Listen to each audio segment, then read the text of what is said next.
ایک ابھی بھی لوگوں میں کنفیوژن پائی جاتی ہے، لوگوں کو یہ نہیں پتا کہ ڈینگی کے مریض کو آئسولیٹ کیوں کیا جاتا ہے۔ لوگ ابھی بھی اب گھروں میں جب لوگ لے جاتے ہیں اپنے مریض کو، پھر وہاں پر وہ آئسولیٹڈ نہیں ہوتا، تو وہ میں چاہوں گی کہ ذرا آپ اگر ایکسپلین کر دیں۔ بالکل، یہ بہت اہم پہلو ہے کیونکہ انفیکشس ڈیزیز ایسا ہے یہ مسلسل پھیلتا رہتا ہے۔ اگر ہم اس کو آئسولیٹ نہیں کریں گے یا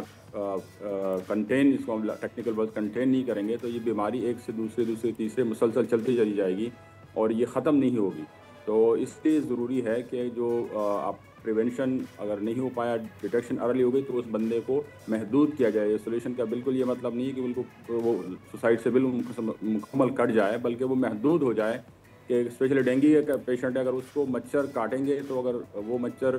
اس کے آلودہ خون کو پھر دوسرے بندے کو کاٹیں گے تو یہ بیماری مسلسل پھیلتی چلی جائے گی۔ تو بذات خود اس بیمار کو ڈائریکٹ نقصان تو نہیں ہے، لیکن یہ کہ دوسرے بیمار کو نقصان ہو سکتا ہے، اس کے گھر کے افراد متاثر ہو سکتے ہیں اور پھر وہ گھر سے وہ بیماری نکلے گی نہیں۔ تو اس لیے ضروری ہے کہ سب مریض جو ہے اپنے آپ کو محدود کر لیں، یا کم سے کم جس طرح ہم کہتے ہیں کہ جالی گھروں پہ لگوا لیں یا نیٹ، جب وہ سوئے تو نیٹ میں سوئے تاکہ بیماری ان سے مزید منتقل دوسرے لوگوں کو نہ ہو۔ تو یہ اہم ذمہ داری ہے۔ دوسرا، پریونشن پہ بہت زیادہ فوکس ہے کیونکہ بیماری کا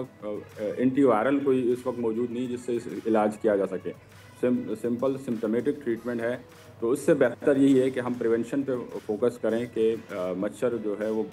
پیدا نہ ہو یا اس کی افزائش نہ ہو، اور اگر مچھر ہو تو پھر اس کو مچھر مار ادویات سے اس کو اسپرے کیا جائے، تاکہ کیونکہ اس بیماری کا تعلق مچھر کے کاٹنے سے، آلودہ مچھر جو ہے انسان کو کاٹے گا تو وہ وائرس منتقل ہوگا اور اس سے بیماری ہوتی ہے۔ ڈاکٹر صاحب، ایک جیسے کہ سعدیہ نے بھی ایک مت آپ کے سامنے بیان کیا، ایک مت اور بھی ہے جو لوگ یہ سمجھتے ہیں کہ یہ جو بیماری ہے یہ رورل سیٹ اپس میں زیادہ ہوگی نا، کچا علاقہ ہے، گندگی زیادہ ہوگی نا، لیکن مجھے بتائیے گا کہ کیا یہ بیماری رورل اور اربن سیٹ اپ میں خود فرق کرتی ہے؟ یہ انفارچونیٹلی یہ پورا ملک اب انڈیمک ہو چکا ہے، اس ریجن میں سالوں تک یہ بیماری رہے گی۔ یہ مچھر جو ہے کچھ جگہوں پہ نہیں پایا جاتا، دنیا کے بہت سارے ممالک ہیں جو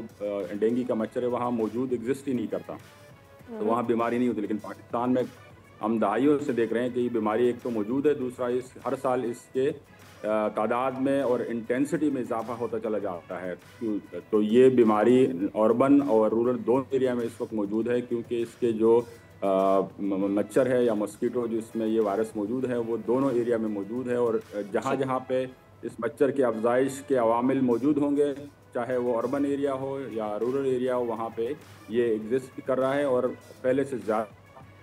طاقتور ہو کے اثر انداز ہو رہا ہے، اور ان کی جو مینیفیسٹیشن ہے وہ مریضوں کی تعداد اور ان کی سیویرٹی کے ساتھ سامنے آ رہا ہے۔ اور اس پہ المیہ یہ ہے کہ اس کی ابھی تک جو بیسک انفارمیشن ہے وہ لوگ ریسیو ہی نہیں کر پا رہے ہیں۔ سبسکرائب کریں اور بیل دبائیں تاکہ کوئی خبر رہ نہ جائے۔